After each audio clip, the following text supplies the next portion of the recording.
It was an ordinary afternoon at the bustling JFK Airport in New York City. Flight 986, a fully booked commercial aircraft destined for Paris, was preparing for departure. The passengers, a mix of business professionals, tourists, and families, were settling into their seats, stowing away luggage and exchanging pleasantries with the crew. Among the passengers was a sense of excitement, as most looked forward to their transatlantic journey. In the cockpit, Captain John Harris, a seasoned pilot with 25 years of experience, and his co-pilot Lisa Monroe, a rising star in aviation, ran through the pre-flight checks. Their voices, calm and methodical, filled the cockpit as they verified every detail. Meanwhile, in the cabin, the flight attendants, led by head stewardess Emily Carter, performed their duties with precision.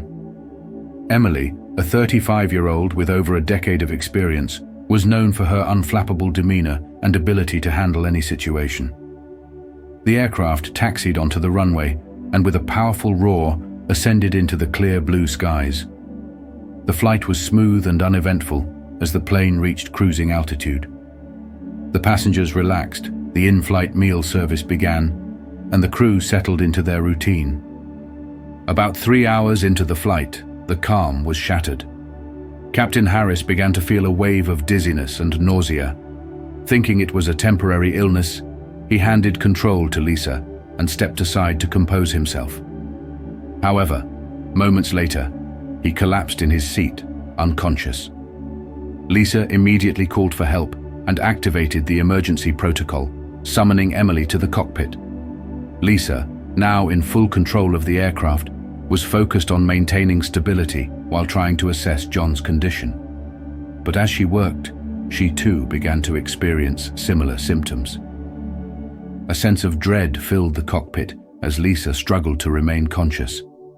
In a matter of minutes, both pilots were incapacitated, leaving the plane without anyone to guide it. Emily entered the cockpit to find both pilots unresponsive. The sight was enough to send chills down her spine, but she quickly pushed her fear aside. She alerted the rest of the crew and used the intercom to inform the passengers of the situation, carefully choosing her words to avoid panic. Realizing the gravity of the situation, Emily made a decision that would define her life. She would take control of the aircraft. With no formal flight training, her only option was to rely on the ground control team for guidance. She donned the headset, her voice steady but determined, and made contact with air traffic control. "This is Emily Carter, head stewardess on Flight 986. Both our pilots are incapacitated. I need immediate assistance to land this plane safely." The controller on the other end, a veteran named Mark Reynolds, responded immediately, his calm tone offering some reassurance. "Emily, we're here to help you. Do exactly as we say, and we'll get you and everyone on board to safety." Emily's first task was to familiarize herself with the controls. Mark guided her step by step, explaining the essential functions of the yoke, throttle, and autopilot. Despite the overwhelming complexity of the cockpit, Emily remained focused. As she gained some control over the aircraft, a new challenge emerged. The passengers, now aware of the situation, began to panic. Cries of fear filled the cabin as rumors spread. Emily knew that maintaining order was critical. She used the intercom to address the passengers, her voice firm yet compassionate. "Ladies and gentlemen, I understand your fear, but I need you to stay calm. The safety of everyone on board depends on us working together. Trust me, and we'll get through this." Her words had an immediate effect, calming the chaos and earning her the trust of those on board. As Emily worked to stabilize the plane, she faced a series of obstacles.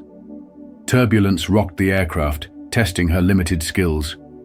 The fuel levels were dropping, forcing her to make critical decisions about the flight path. Adding to the pressure, the weather near their intended landing zone in Paris had worsened, with strong winds and heavy rain. Mark and the team at Air Traffic Control worked tirelessly to guide her. They provided detailed instructions, adjusting for every challenge that arose. Despite her inexperience, Emily's determination and quick thinking impressed even the seasoned controllers. After what felt like an eternity, the runway at Charles de Gaulle Airport came into view. The storm was raging, making the descent even more treacherous. Mark's voice guided Emily through every step, from adjusting the flaps to lowering the landing gear. The final moments were the most intense. The plane shook violently as Emily struggled to keep it aligned with the runway. With the passengers holding their breath, the wheels finally touched down. The aircraft skidded slightly, but came to a halt safely. A deafening cheer erupted from the cabin as relief washed over everyone. Emergency teams boarded the plane immediately, tending to the pilots and ensuring the passengers' safety. It was later discovered that the pilots had suffered from food poisoning caused by contaminated meals. Emily's extraordinary actions were hailed as heroic. Media outlets worldwide covered the story, praising her courage and composure under pressure. Aviation experts marveled at how a flight attendant with no formal training had successfully landed a commercial jet. The incident led to sweeping changes in aviation protocols, including enhanced training for cabin crew in emergency situations. Emily Carter became a symbol of bravery and resourcefulness, her story inspiring millions around the globe. Flight 986 would go down in history as a testament to human resilience and the power of teamwork in the face of overwhelming odds.